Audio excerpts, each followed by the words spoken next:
Olá, meus irmãos, graça e paz seja convosco. Vou fazer hoje a lição de quarta e quinta, tá bom? Ontem, infelizmente, acabou não dando para fazer. Estudei a lição, estava com expectativa de fazê-lo no trabalho, vídeo, mas infelizmente não deu.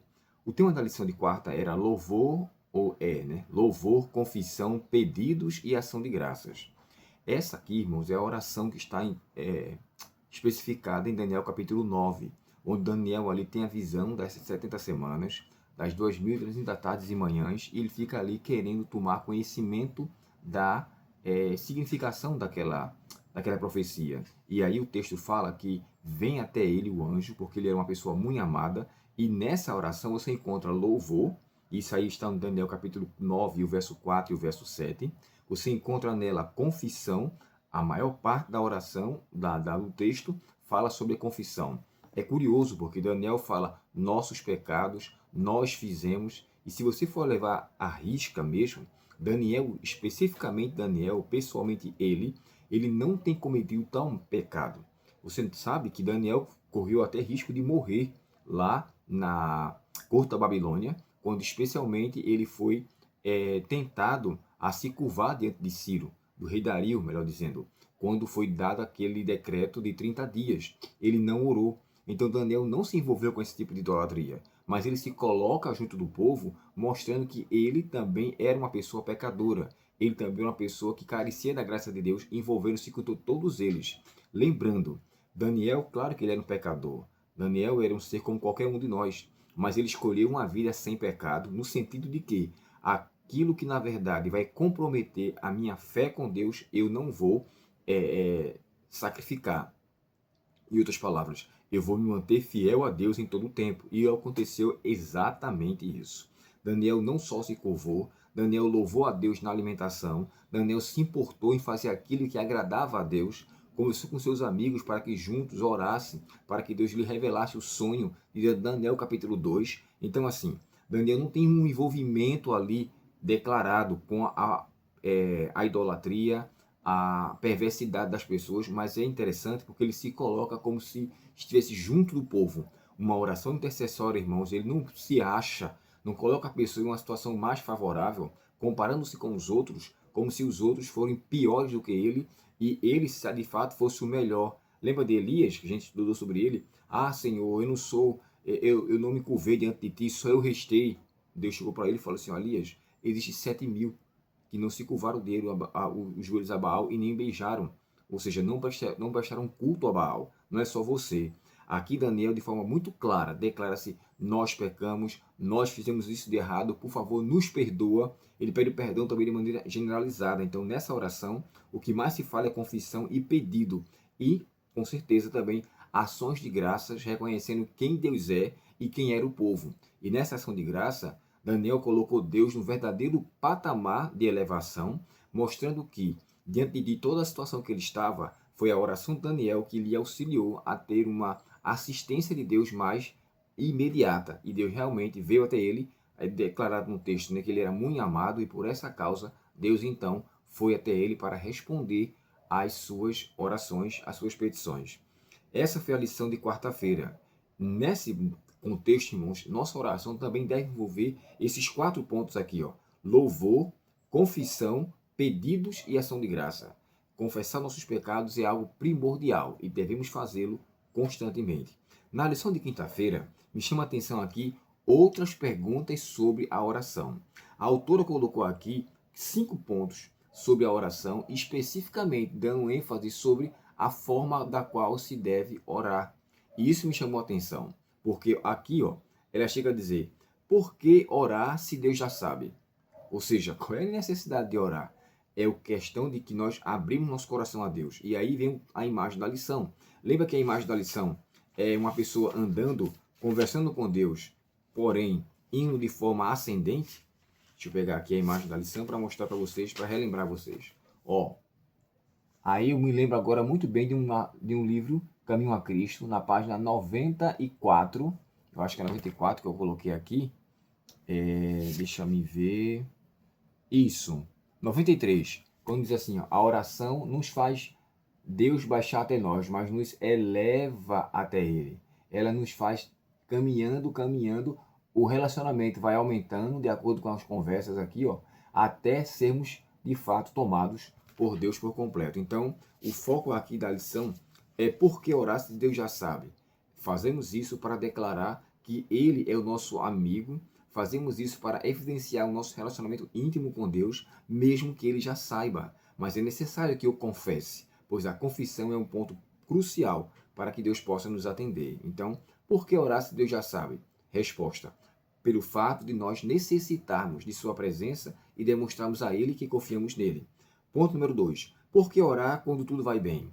Eu costumo dizer aqui à minha esposa, e sempre prego isso dizendo que é necessário orar principalmente quando tudo está bem, pois nós não sabemos quando vai vir a adversidade. Então você deve se precaver em tempos de sol, para que você coloque bastante suprimento em sua casa, e eu estou falando aqui de forma metafórica, né? Para quando vier o inverno, você não se preocupe em ter que sair para comprar mercadoria, já que você está abastecido.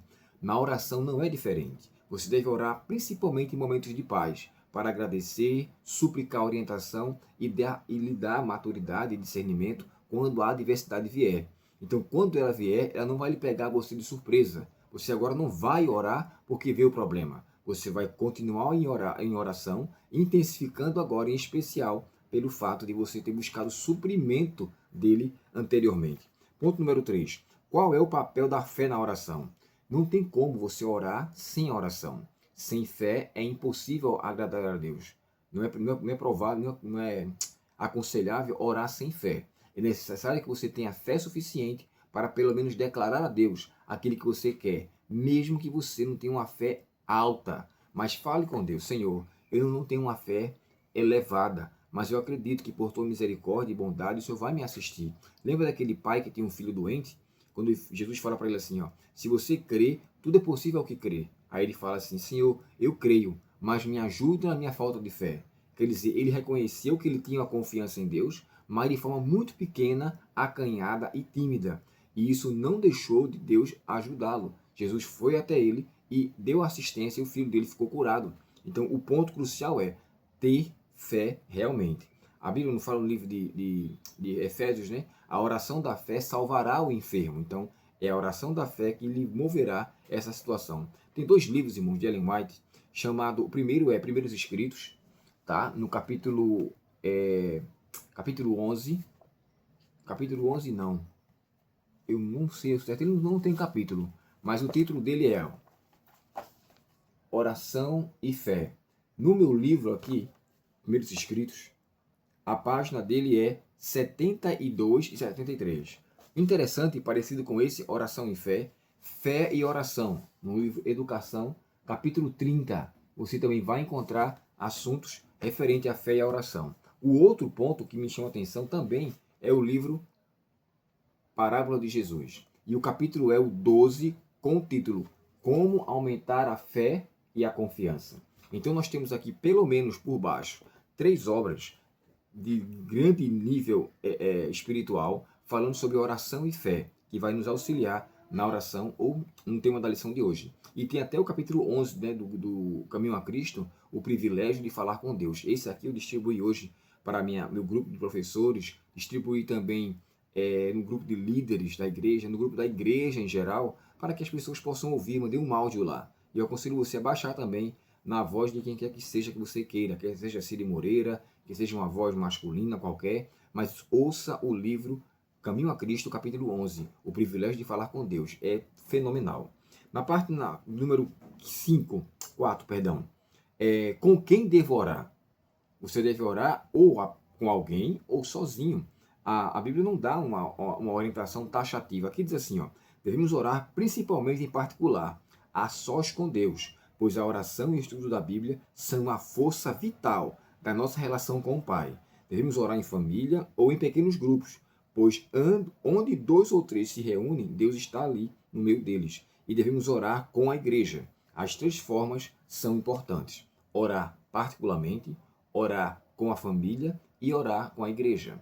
Então, com quem devemos orar? Das 3 maneiras. Ou com alguém, ou com a família, ou com a igreja. Tá bom? 5º ponto para fechar. Como devo ouvir? Quando você pede a Deus algo, você tem que ter o devido silêncio para esperar Ele falar com você. Não deve simplesmente tomar por iniciativa nenhum tipo de, eu posso dizer assim, você ser tão ansioso a ponto de ser, uma palavra que tá chegando na minha mente, meu Deus. Precipitado, essa é a palavra. Precipitado com a resposta de Deus. Peça a Deus e espere. Ele vai lhe atender. Ele vai lhe responder. Não tem uma oração que Deus não escute. Todas essas orações Ele escuta. Agora, a sua resposta vai ser de acordo com a vontade dEle. Então, enquanto eu oro, eu espero. Enquanto eu espero, eu mantenho minha confiança. Então, a necessidade da oração, ela tem que dizer que, Senhor, ajuda-me a ouvir a tua voz, que eu possa entender o teu conselho. Deus vai lhe retribuir, com certeza. Lembre-se, a oração da fé salvará o enfermo. Então, fé envolve esperança, envolve aguardar. Não é simplesmente algo abrupto, imediato, instantâneo. Deus ouve orações imediatas. Eu já estava em situações adversas, quando eu tive crises ali, e eu clamei muito a Deus que Ele me ajudasse, e Deus me ajudou de forma imediata e instantânea. Me socorreu. Lembra da promessa do Salmo 121? Eleve os olhos para os montes. De onde me virá o socorro? De onde virá? A resposta vem. Meu socorro vem do Senhor que fez os céus e a terra. Faça valer a sua vida com Deus de oração. E reconheça, essa é uma ferramenta crucial que Deus colocou à nossa disposição para que possamos mover a mão da fé e clamar a Ele graça, misericórdia e cuidado em nossas vidas. Vamos orar agora? Querido Pai Celestial, obrigado pelos assuntos envolvidos no tema de hoje, para que a nossa oração, a nossa vida, seja de fato uma entrega ao Senhor. Dá-nos, ó Deus, constantemente motivos para estar em oração. Quando tudo estiver bem, que possamos orar. Quando as coisas não estiverem bem, que intensifiquemos, Senhor, as nossas orações e creamos nas tuas respostas e principalmente no teu santo querer para conosco. Dá-nos a tua paz e perdão. Permanece conosco, Senhor, te pedimos em nome de Jesus. Amém. Deus muito te abençoe, tenha um ótimo dia e até o próximo estudo, se Deus quiser. Até logo.